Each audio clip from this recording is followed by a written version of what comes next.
Western academy रे समस्त को स्वागत। गत क्लास रे मु राधानाथ राय जीवनी एवं तांकर काव्य कृति संपर्क रे सूचना दउथिली तथा तांकर गद्य रचना संपर्क रे सूचना दे सारिछि। एही वीडियो रे मु राधानाथ राय किछि काव्य विशद भाव रे आलोचना करिबी। जो माने OPSC PGT SSB PGT UGC NET किंबा एसएसबी लेक्चरर पई प्रिपरेशन होउचंती सेई मानक परीक्षा को दृष्टि रखी ए भिडियोटी प्रस्तुत करा जाउची। तेणु मु आशा करिबी आपण माने धैर्य सहकारे ए भिडियोटी देखिबे एवं एथिरे थिबा ज्ञान को आहरण करिबे। तेबे मु आजि आलोचना करिबी राधानाथ रायंकर जो प्रथम काव्य केदार गौरी काव्य संपर्क रे।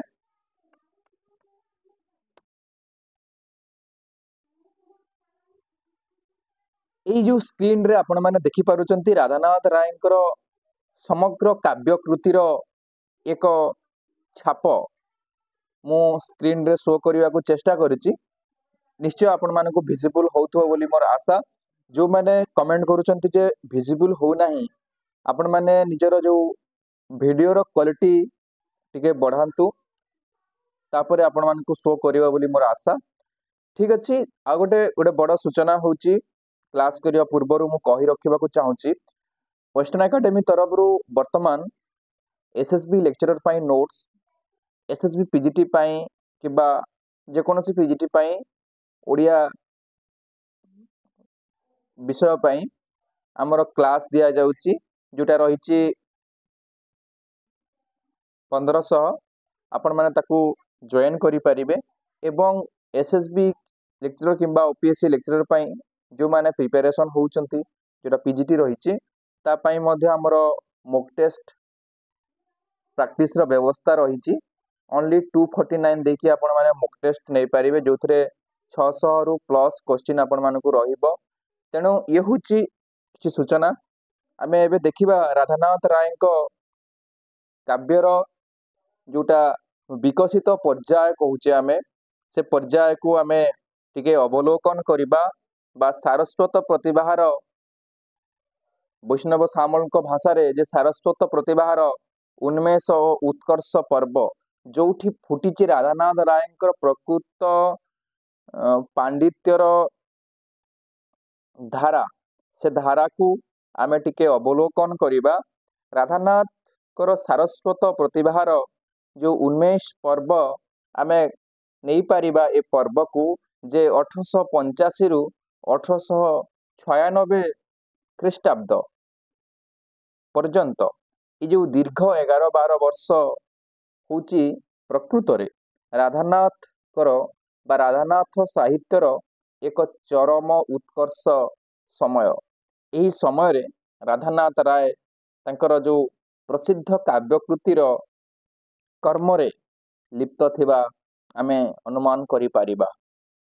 इति पूर्वरु जो 17 वर्ष राधानाथ राय साधनार पथे थिले ये थिला राधानाथ कर प्रकृत रे साधनार उत्कृष्ट समय नुहे।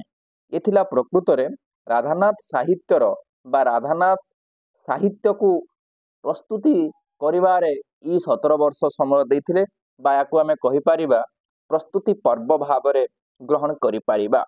एही पर्वर जदि आमे टिके विहंग दृष्टि अवलोकन करिबा तेबे जानि पारिबा जे बंगला कविता रचना करुथिले एवं किछि अनुवाद रचना करुथिले किंतु ए पर्याय रे आमे देखुचे ओडियार स्वाभिमान पाश्चात्य भावना को ए काव्य परंपरा भितरे जोड़ी देउछंती।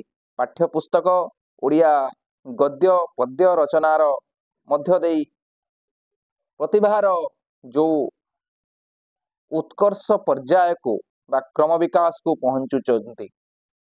भूदेव बाबूंक प्रेरणा लाभ करी नूतन किछि सृष्टि करिवार को मानसिक प्रस्तुति घटुची राधानाथ को एई समय रे। एही प्रस्तुति रो से जो काव्य सबु रचना करिसंती मु आउ थरे मने पकाइबा पई ତମମାନଙ୍କୁ କହିଦଉଛି ଯେ ସେ କାବ୍ୟ ଗୁଡ଼ାକ ବିଶେଷ ଭାବରେ ଆମର ପାଶ୍ଚାତ୍ୟ କାବ୍ୟର ଅନୁସରଣରେ ରଚିତ। ତାର ବଡ଼ ବୈଶିଷ୍ଟ୍ୟ ସେ କାବ୍ୟ ଗୁଡ଼ିକ ହେଉଛି ପିଲାମାନେ କେଦାର ଗୌରୀ। ମୁଁ ଆଉ ଥରେ ସଂଖ୍ୟା କହିଦେଉଛି, ସମୟ କହିଦେଉଛି। 1885, ଚନ୍ଦ୍ରଭାଗା 1886, ନନ୍ଦିକେଶ୍ୱରୀ 1887, ତାପରେ ହେଉଛି ଉଷା 1888, ତାପରେ ହେଉଛି ପାର୍ବତୀ 1890। ଏହି ପଞ୍ଚକାବ୍ୟ କାହାଣୀ କାବ୍ୟ ଭାବରେ ବା ଗାଥା କାବ୍ୟ ତାଙ୍କ ପୂର୍ବରୁ ଜଗମୋହନ ଲାଲା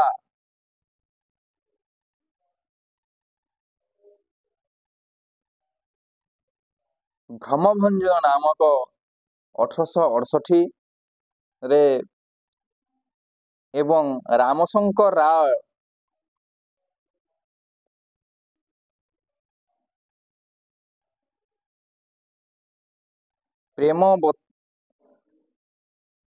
ପ୍ରେମ ତରୀ ନାମରେ 1878ରେ ଦୁଇଟା କାବ୍ୟ ରଚନା କରିଥିବାର ଆମ ପାଖରେ ସୂଚନା ମିଳେ। ତେବେ ଆମେ ସେ ବିଷୟ ଆଡ଼କୁ ବିଶେଷ ଭାବରେ ଯିବା ନାହିଁ। ଆମେ ଦେଖିବା ଯେ ବିଶେଷ ଭାବରେ କେଦାର ଗୌରୀ କାବ୍ୟ ସମ୍ପର୍କରେ ଆମେ କ'ଣ ଆଲୋଚନା କରିପାରିବା, ସେ ହେଉଛି ଆମର ଗୁରୁତ୍ୱପୂର୍ଣ୍ଣ ବିଷୟ। ତେବେ ଏ ଯେଉଁ କେଦାର ଗୌରୀ କାବ୍ୟ ମୁଁ ତୁମକୁ କହୁଥିଲି ଯେ ପିଲାମାନେ 1885 ମସିହାରେ ଏ କାବ୍ୟଟି ରଚନା କରିଥିଲେ। କବିଙ୍କର ଇଏ ହେଉଛି ପ୍ରଥମ କାବ୍ୟ ଯାହାକୁ ଆମେ କେଦାର ଗୌରୀ କହୁଛେ। ଏହାର ପୃଷ୍ଠଭୂମି ସମ୍ପର୍କ ଟିକେ ଦେଖିବା ଯେ ଭୁବନେଶ୍ୱର ଏକାମ୍ବର ପୃଷ୍ଠଭୂମି ଉପରେ ଆଧାରିତ ଏହି କାବ୍ୟରେ ଅଛି ପ୍ରଣୟ ସ୍ନିଗ୍ଧ ଜୀବନର ଏକ ତ୍ୟାଗମୟ ଅଶ୍ରୁଳ କାହାଣୀ। ଏହି କାହାଣୀର ମୂଳ ଉତ୍ସ ଆମେ ଯଦି ଦେଖିବା ଓଡ଼ିଶା ପରିବେଶରେ ଆମକୁ ଦେଖିବାକୁ ମିଳେ ନାହିଁ, ଏହା ମିଳେ ଆମକୁ ଗ୍ରୀସ୍ ଦେଶର କବି ଓଭିଡଙ୍କର ମେଟାମରଫିସିସ୍ କାବ୍ୟରେ ଏ କାହାଣୀଟି ଆମେ ଦେଖୁ। ଏହାର କଥାବସ୍ତୁକୁ ନେଇ ଇଂରାଜୀ କବି ଚସର ରଚନା କରିଥିଲେ ଦ ଲ୍ୟାଣ୍ଡ ଅଫ୍ ଦ ଥିସ୍ବି ଅଫ୍ ବାଇଲୋନ୍ ନାମରେ ଏକ ଦୀର୍ଘ କବିତା। ବୁଝି ହେଉଛି ପିଲାମାନେ?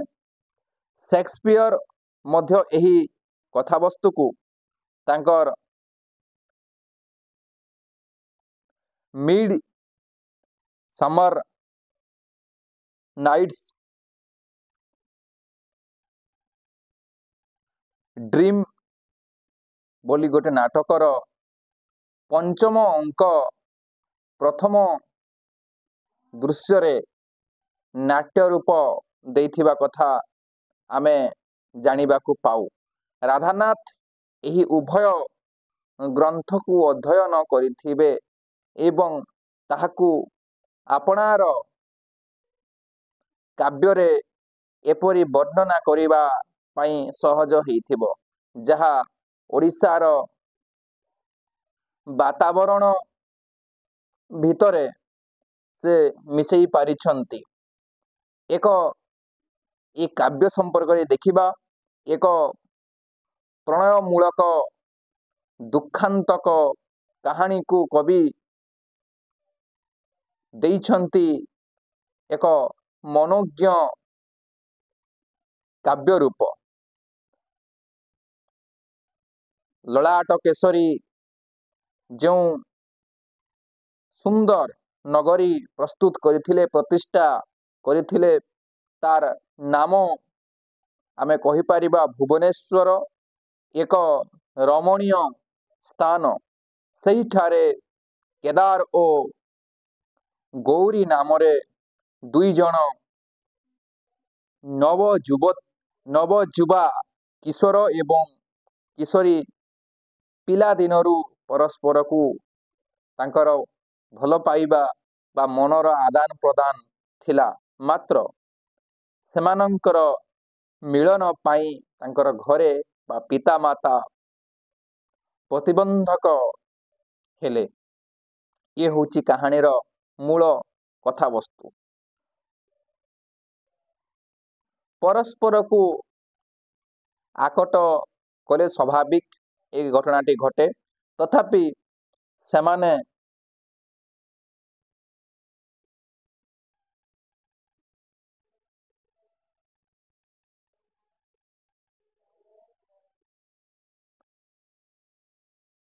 कांथर रंध्र मध्यरे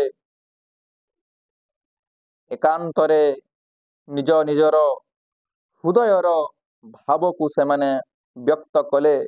एकदा सेमाने चिंता कले, स्थिर कले जे सेमाने गृह त्याग करी चली जिबे। प्रथमे गौरी चली जाइछि घटना क्रमरे। अरण्य पथरे एक व्याघ्र को से भेटुछि। भयभीत होई गोटिए गुहारे आत्मगोपन करिछि। सही समय रे तार उत्तरीय तले पड़ी जाउछि कोनोसी कोनोसी कारणरू। व्याघ्रटी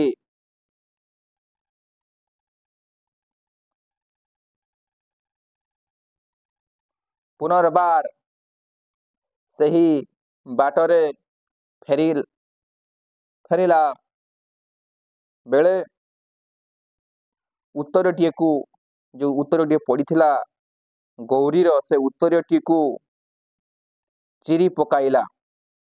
किछि समय पर सही बाट देई केदार सेठारे पहुंची गौरीर छिन्न उत्तरीय को देखुची एवं म्रियमाण होउची। गौरी को व्याघ्र खाई जाइथिबा अनुमान करी से निजर कृपाणरे छाती को विद्ध करी मृत्युवरण कला।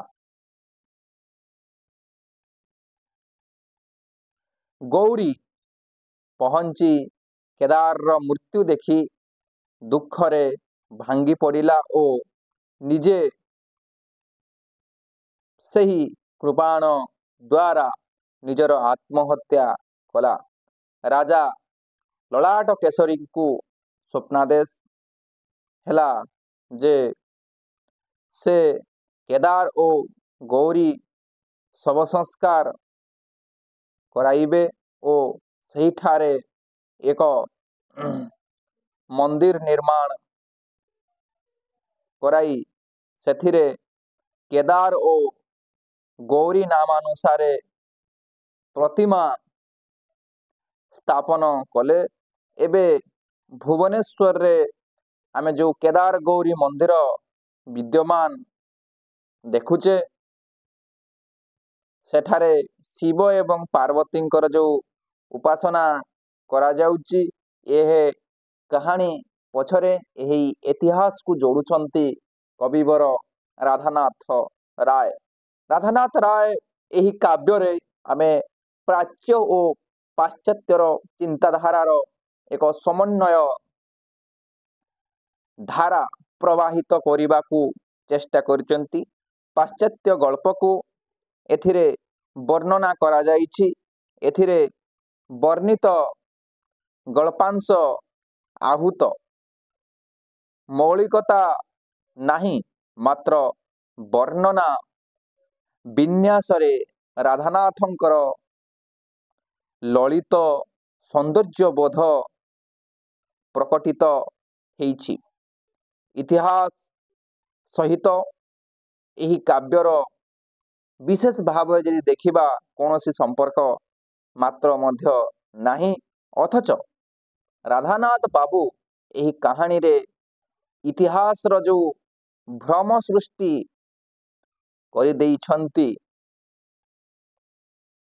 ଇଏ ହେଉଛି ରାଧାନାଥଙ୍କର ବିଶେଷ ଭାବରେ ପ୍ରତିଷ୍ଠା। ପ୍ରଥମ ଥର ପାଇଁ ଓଡ଼ିଆ ସାହିତ୍ୟରେ ପ୍ରେମିକ ଓ ପ୍ରେମିକା ଏକ ସମୟରେ ମୃତ୍ୟୁବରଣ କରିବାର ଚିତ୍ର ଆମେ ଭେଟୁଛେ କେଦାର ଗୌରୀ କାବ୍ୟରେ। ଏକ ଟ୍ରାଜେଡି ଭାବଧାରା ସୃଷ୍ଟି ହୋଇଛି କାବ୍ୟରେ। ନୂତନ କରି ପାଶ୍ଚାତ୍ୟ ଟ୍ରାଜେଡି ଓଡ଼ିଆ କାବ୍ୟରେ ପ୍ରକାଶ ପାଇଛି। ତ୍ୟାଗପୂତ ପ୍ରେମର ଏକ ଲଳିତ ଚିତ୍ର ଆମେ କେଦାର ଗୌରୀ କାବ୍ୟରେ ଫୁଟିବାର ଦେଖୁଛେ। ଏହି ପ୍ରେମ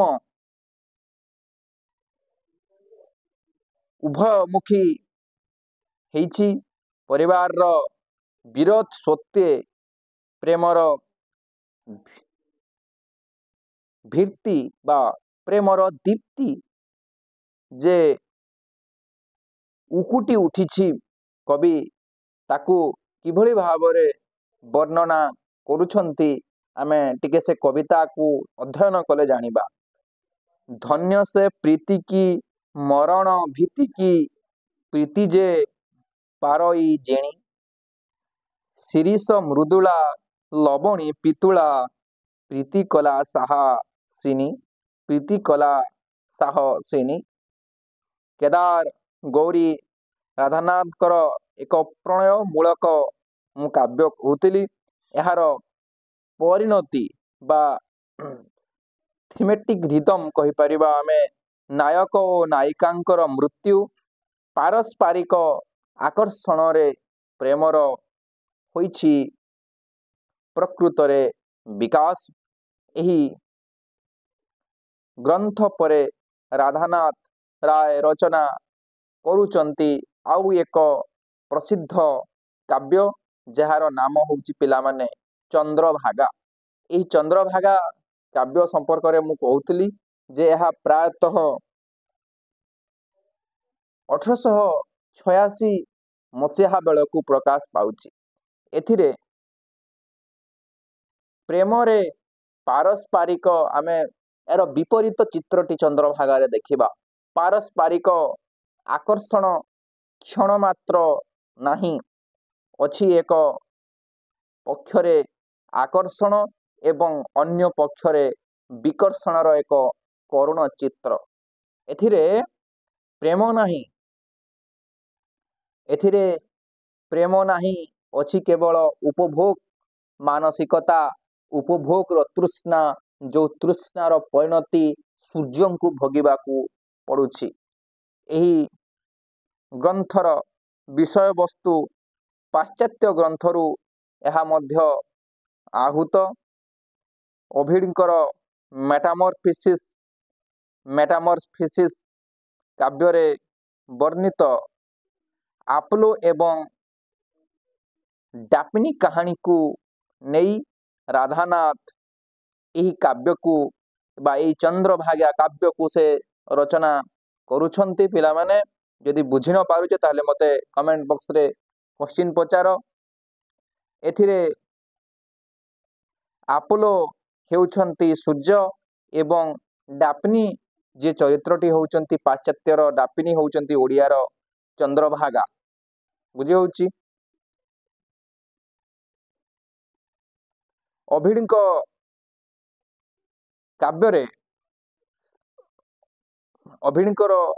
କାବ୍ୟରେ ଅଛି ଯେ ଜଳଦେବତା ପେନୁ ଏକମାତ୍ର ତାଙ୍କର କନ୍ୟା ଥିଲା ଡାଫ୍ନି। ଅଦିତ୍ୟ ସୁନ୍ଦରୀ, ମାତ୍ର ପ୍ରେମ ପ୍ରତି ସେ ଥିଲା ସମ୍ପୂର୍ଣ୍ଣ ଉଦାସୀନ ବା ବିରାଗୀ। ପ୍ରେମ ପ୍ରତି ତାର ମନୋଯୋଗ ନଥିଲା।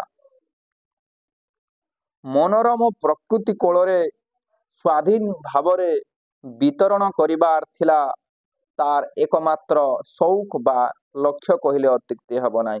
एकदा से शिकार करुथिबा समयरे आपोलो तांकर अर्धलग्न शरीर को देखि विहल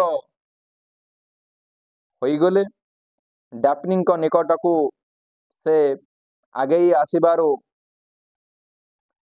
भୟରେ डाफनी दौड़ाकू लगिला।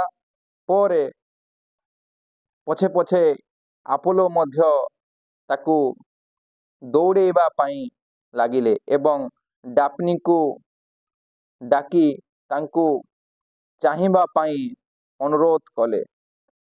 से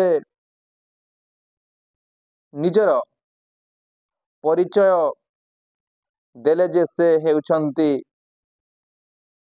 डेल्फीर देवता।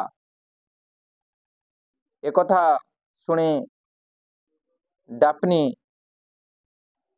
आहुरी भयाक्त होइछि बा भୟରେ जर्जरित होइछि एवं जोर रे दौड़ाकू प्रयास करुछि। पछे पछे कामुक आपोलो मध्य दौड़ुथांती। डाफनी निजकू रक्षा करिबा पाई पितांकू तार जो पिता जलदेवता थिले आह्वान कले।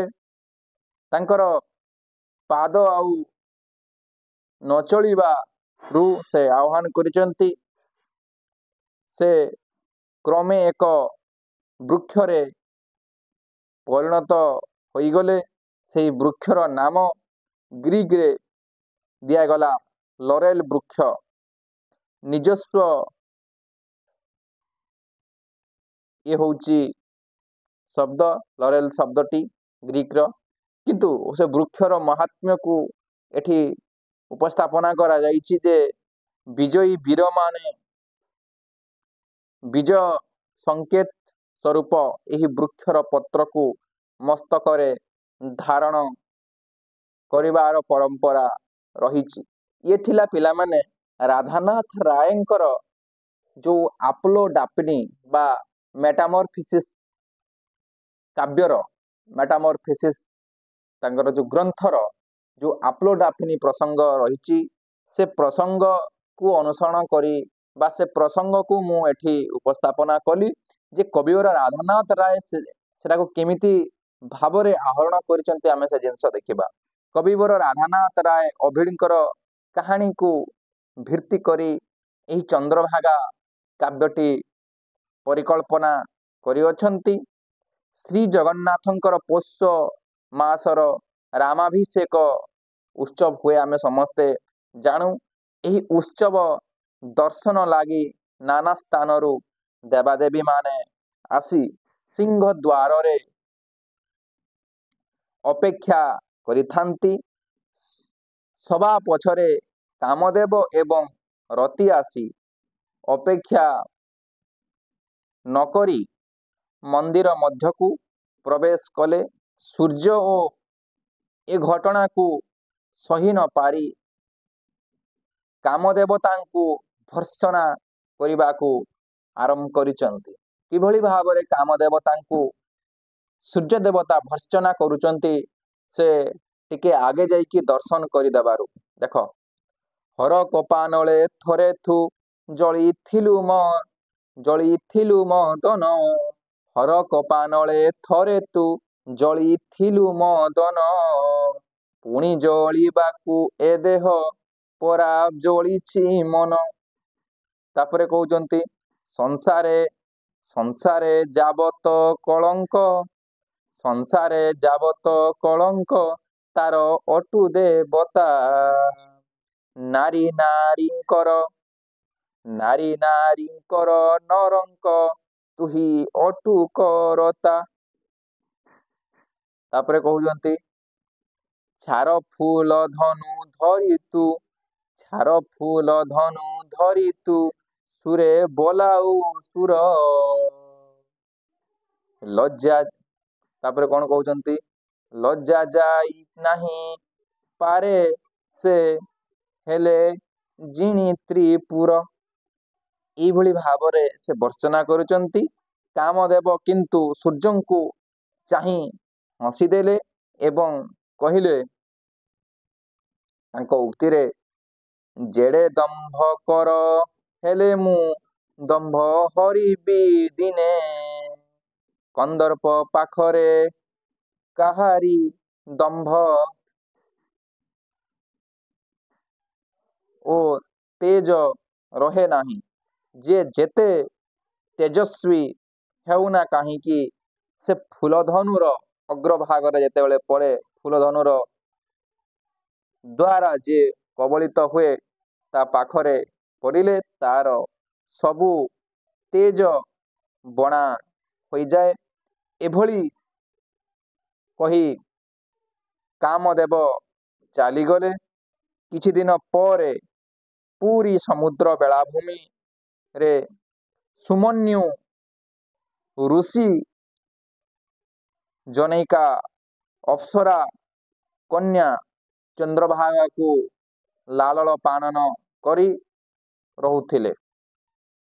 ଏ ହେଉଛି କାହାଣୀ ପିଲାମାନେ। କ୍ରମେ ଚନ୍ଦ୍ରଭାଗା ଯୌବନରେ ପହଞ୍ଚିଲା। ତାର ଦେହରେ ଫୁଟି ଉଠିଲା ଅପୂର୍ବ ସୌନ୍ଦର୍ଯ୍ୟ। ଏକଦା ଆସନ୍ନ ସନ୍ଧ୍ୟା ସମୟରେ ସୂର୍ଯ୍ୟଦେବ ଦେଖିଲେ ଚନ୍ଦ୍ରଭାଗାର ଭୁବନ ମନଲୋଭା ତ୍ରିଭୁବନ ମୋହିନୀ କାନ୍ତିକୁ। ବ୍ରାହ୍ମଣ ଯୁବକ ରୂପରେ ଆସି ସେ ଚନ୍ଦ୍ରଭାଗାକୁ ପ୍ରେମ ନିବେଦନ କଲେ। ସେତିକି ବେଳେ କାମଦେବତା କୋଉଠି ଲୁଚିକି ଥିଲେ ଏବଂ ସୂର୍ଯ୍ୟଙ୍କ ପ୍ରତି ଅନୁରାଗସର ଏବଂ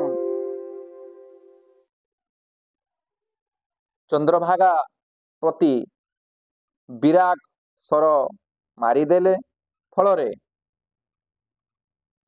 ଚନ୍ଦ୍ରଭାଗା ସୂର୍ଯ୍ୟଙ୍କୁ ଭୟ କରି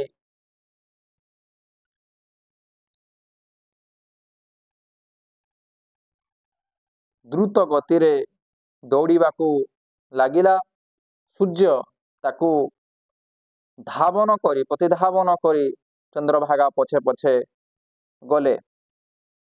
ସେ ନୀଳ ସମୁଦ୍ର ଗର୍ଭରେ ଝାସ ଦେଲା।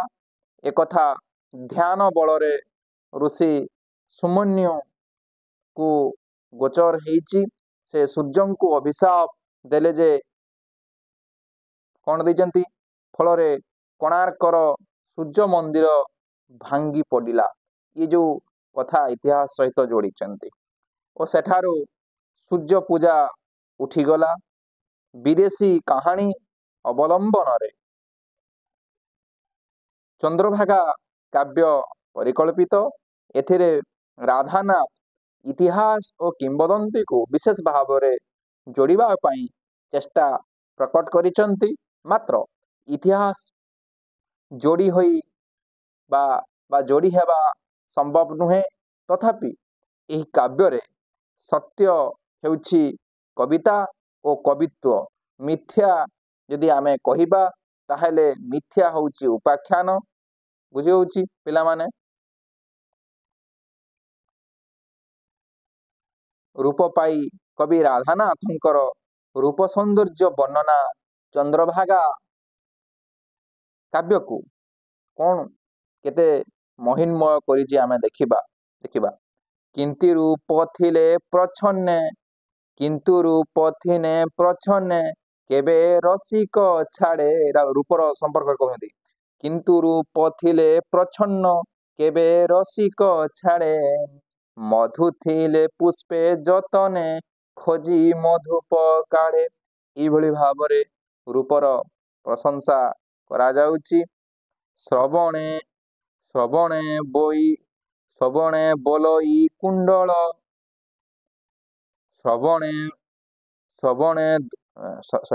ଶ୍ରବଣେ ଦୋଳଇ କୁଣ୍ଡଳ ଲାବଣ୍ୟ ଦର୍ପଣ ପରାଏ।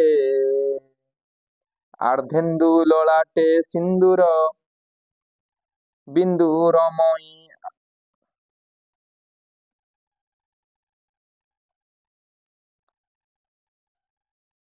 ଏଇଭଳି ଭାବରେ ସେ ଏହି କାବ୍ୟରେ ଅତ୍ୟନ୍ତ ଚମତ୍କାର ଭାବରେ ବର୍ଣ୍ଣନା କରୁଛି। ମୁଁ ଆଉ ଥରେ ତାକୁ ପଢ଼ି ଦେଉଛି ହେଲା। ଶ୍ରବଣେ ଦୋଳଇ କୁଣ୍ଡଳ ଦୋଳେ ନୀଳ ଅଳକ। ତାପରେ ସେ କଣ କହୁଛନ୍ତି, ଲାବଣ୍ୟ ଦର୍ପଣ ପରାଏ ଝଳେ ଗଣ୍ଡ ଫଳକ। ତାପରେ ସେ କହୁଛନ୍ତି, ଅର୍ଦ୍ଧେନ୍ଦୁ ଲଳାଟେ ସିନ୍ଦୁର ବିନ୍ଦୁ ରମଣୀ ଆଖି ନୁହଁଇ ସିନ୍ଦୁର ରହିଛି ସ୍ମର ହୃଦୟ ଲାଖି। ଏଇଭଳି ଭାବରେ ପିଲାମାନେ ଚନ୍ଦ୍ରଭାଗାର ଯୋଉ ରୂପ ବର୍ଣ୍ଣନା ଏବଂ ଚନ୍ଦ୍ରଭାଗା ସମ୍ପର୍କରେ ଏକ ଚମତ୍କାର ବର୍ଣ୍ଣନା ଆମେ ଏହି କାବ୍ୟରେ ଦେଖୁଛେ। ଆସନ୍ତା କ୍ଲାସରେ ଆମେ ରାଧାନାଥଙ୍କର ଆଉ ଏକ କାବ୍ୟ ପରମ୍ପରା ସମ୍ପର୍କରେ ଆଲୋକପାତ କରିବା। ରହିଲି।